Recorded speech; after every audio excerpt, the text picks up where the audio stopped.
Friend, পূর্ণিমার চ্যানেলে তোমাদের সবাইকে ওয়েলকাম। তো দেখো, সকালবেলায় ঘুম থেকে উঠে পড়েছি। উঠে বিছানাও গুছানো হয়ে গেছে, শুয়ে রয়েছে। বিছানা গুছিয়েও শান্তি নেই, অবতার শুয়ে রয়েছে দুটো।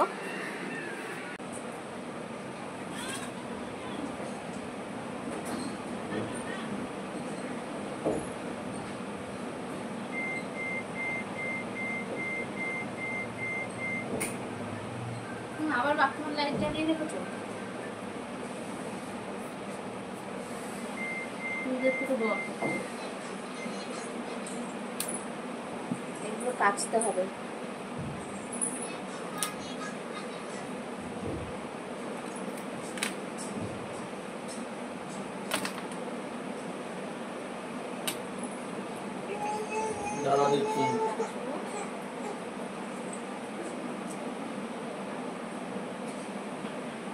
স্যান্ডো গেঞ্জিটাও তো স্যান্ডো গেঞ্জি যখন রকম করে দিয়েছে স্যান্ডো একটু কিন্তু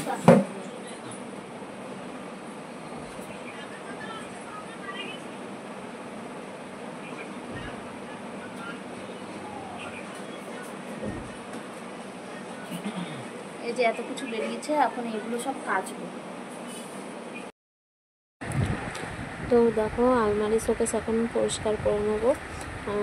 এখানটায় হচ্ছে একটা শ্যাম্পু দিয়ে জল বানিয়ে নিয়েছি। তো হচ্ছে হালকা করে স্প্রে করে হচ্ছে এখন আলমারি শোকেসগুলো পরিষ্কার করে নেবো। এখানে মিস্ত্রিরা কাজ করছে, তো খুব ধুলো হচ্ছে। আলমারি শোকেস, ফ্রিজ খুব ধুলো ধুলো হয়ে যাচ্ছে। তো এখন পরিষ্কার করে নেবো। একটা পাতলা সুতির কাপড় ছেঁড়া নিয়েছি, নিয়ে স্প্রে করে করে পরিষ্কার করছি। তো হচ্ছে পরিষ্কার করে নিয়ে জামা কাপড় কাচবো, অনেক কাজ রয়েছে। তো পরিষ্কারটা করে নিই। তো এই আলমারিটা না যখন কিনি তখন মানে এই 3 পাল্লার আলমারিগুলো খুব নতুন উঠেছিল। ওই মধ্যেখানে যে পাল্লাটা রয়েছে, তো ওইটাই আয়না ছিল, আয়নাটা ভেঙে গেছে। তো কী করে ভাঙলো বুঝতে পারিনি। তো এই পাশে ইয়েতে ধাক্কা লেগে মানে পুরো চিট ধরে পুরো ফেটে গেছে। তো তারপর আর আয়না লাগাইনি, প্রয়োজন পড়েনি। কারণ আমার যে শ্বশুরবাড়িতে যেই ঘরটা ছিল আগে, ওখানে শোকেসের আয়না ছিল। শোকেসের দুটো, এক পাশে ছোটো আয়না, এক পাশে বড় আয়না। ওই আয়নাটা ছিল। তারপরে আলনা শোকেসের একটা আয়না ছিল। এবার এই আয়নাটাও ছিল, অনেক আয়না ছিল ঘরে। তো ওর জন্য আর ভাবছি এত আয়না রয়েছে, আবার আয়না লাগাবো। তো এই আয়নাটা আর লাগাইনি। তো দেখো, এখন হচ্ছে শোকেসটাও পরিষ্কার করবো, ফ্রিজটাও পরিষ্কার করে নেবো। তো খুব ধুলো রয়েছে, খুব মানে তাকানো যাচ্ছে না ফ্রিজের দিকে। আর বাবার না জল হাত টাত দিয়ে এই আলমারিগুলো ধরে আর দাগ দাগ হয়ে যায় পুরো। আর এগুলো সাদা কালার খুব নোংরা হয়।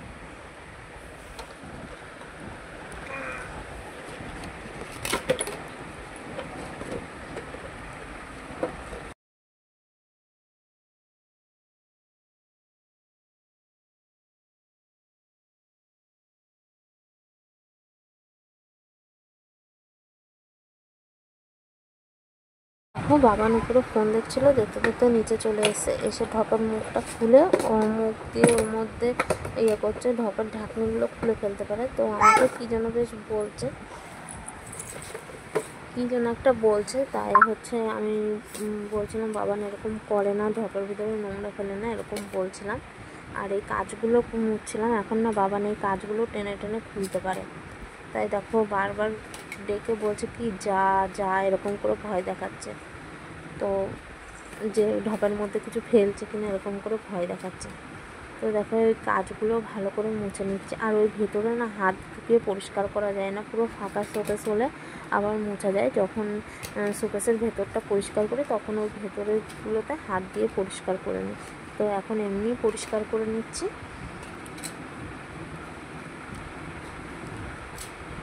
এই শোকেসটাও কালারটা খুব ভালো লাগে, কিন্তু এখন নতুন নতুন শোকেস, আলমারি এগুলো সব হয় না, এখন এগুলো আর ভালো লাগে না।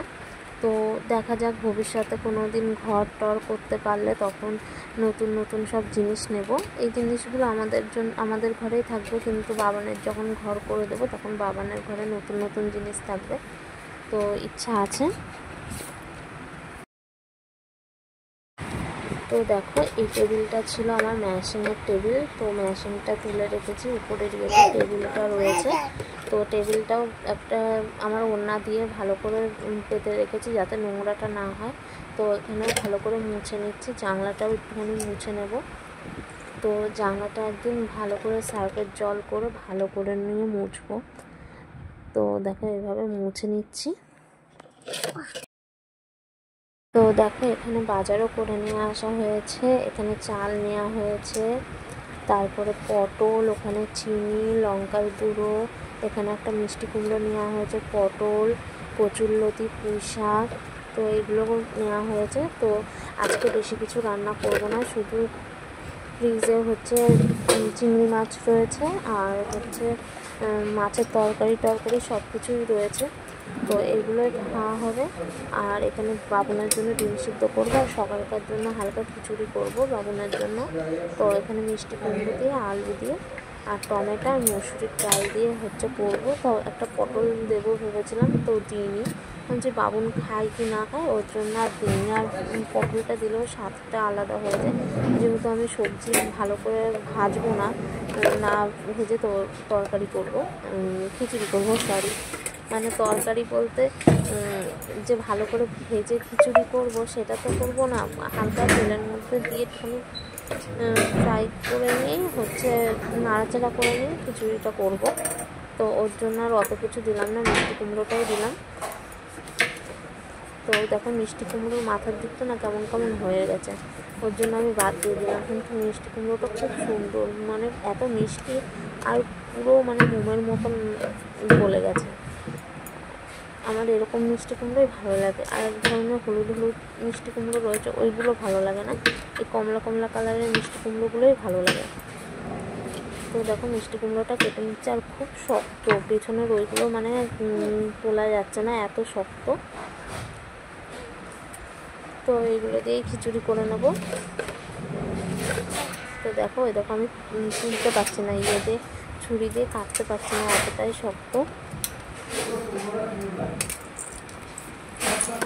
তো কিন্তু খিচুড়ি করার পরে বাবুন কিন্তু খায়ও নি ভালো করে খিচুড়িটা, কেন কি জানি ও খিচুড়িটা খেতে চায় না। ওকে ভাত দিলে ভাতটা ভালো করেই খায়, কিন্তু খিচুড়িটা খেতে চায় না, আর মিষ্টি কুমড়োটাও খেতে চায় না ভালো। তো ভাবছি এরপর আর খিচুড়ি করে দেবো না, ভাতই করবো। তো দেখো বারবার কারেন্ট চলে যাচ্ছে বলে আমার বাবুন বলছে যা, কারেন্টটা চলে গেল তাই বলছে যা। আর এখন ঘরের থেকে বেরোবে বলে বারবার বলছে কাকা কাকা, মানে আমি বলি চল সন্তু কাকাদের বাড়ি চল, সন্তু কাকাদের বাড়ি চল, তাই বলছে কাকা কাকা। এখন বলতে তো পারছি না সন্তু কাকাদের বাড়ি নিয়ে চলো, বলছে কাকা কাকা। তো আমি বলছি যে কাকা, যা বাবা, কারেন্ট চলে গেল তাই বলছে যা বাবা।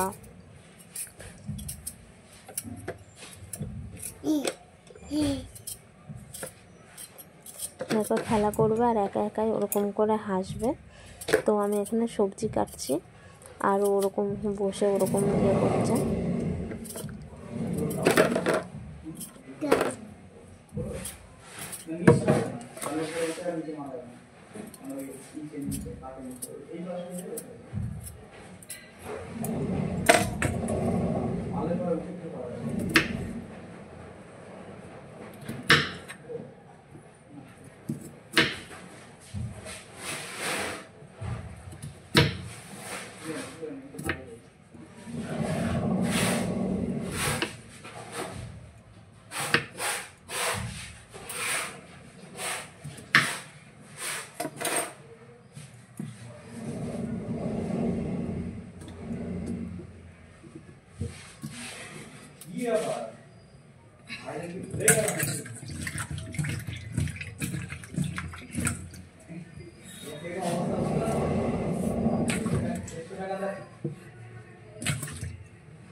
তো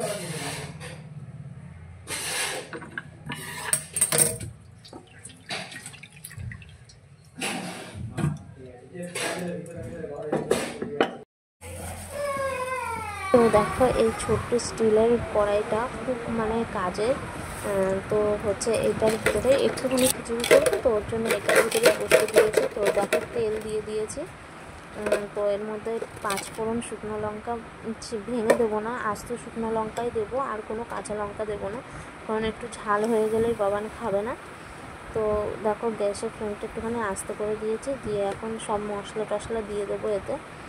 আর ওইদিকে কাটছি আর এসে রান্না করছি, মানে দুই দিকেই করতে হচ্ছে। তো দেখো এখন এতে 5 ফোড়ন দিয়ে দেবো, আর হচ্ছে গোটা শুকনো লঙ্কা দিয়ে দেবো। তারপরে সবজিগুলো আস্তে আস্তে করে দিয়ে তারপর একটু ভেজে ওর মধ্যে চাল আর ডাল দিয়ে দেবো, দিয়ে হচ্ছে একটু ভাজা ভাজা করে নিয়ে জল দিয়ে দেবো। আর একটু হলুদটাও কম দিয়েছি, আর হলুদটা একটু কৌটোর ভিতরে ঢালা ছিল না, একটু বাড়ন্ত ছিল, ওর জন্য হলুদটাও একটু কম হয়েছে। তো ভাবলাম বাবন খাবে, বেশি হলুদ মশলা টশলা দিয়ে করবো না, তো হালকার মধ্যে করেছি সকালবেলার জন্য। তো পরে আবার হলুদ হচ্ছে ঢেলেছি কৌটোয়, তখন আর সময় ছিল না বলে আর ঢালিনি। তো দেখো ওর মধ্যে নাড়াচাড়া করে নেবো। এবার ইচ্ছা আছে একটা বড় স্টিলের একটা কড়াই নেব। তো স্টিলের জিনিসে না রান্না করতে আমার খুব ভালো লাগে, নতুনত্ব জিনিসে। তো ঘরেও রয়েছে, বের করছি না কেন বলো তো, এখানে মিস্ত্রিরা কাজ করছে, তো বের করলেই নোংরা হয়ে যাবে, ওর জন্য বের করছি না। তো আজকের ভিডিওটা এইটুকুনি। ভালো লাগলে ভিডিওটিকে লাইক করে দিও, চ্যানেলটিকে সাবস্ক্রাইব করে দিও, আর পাশে থাকা বেল আইকনটি প্রেস করে দিও। And so tata, bye bye.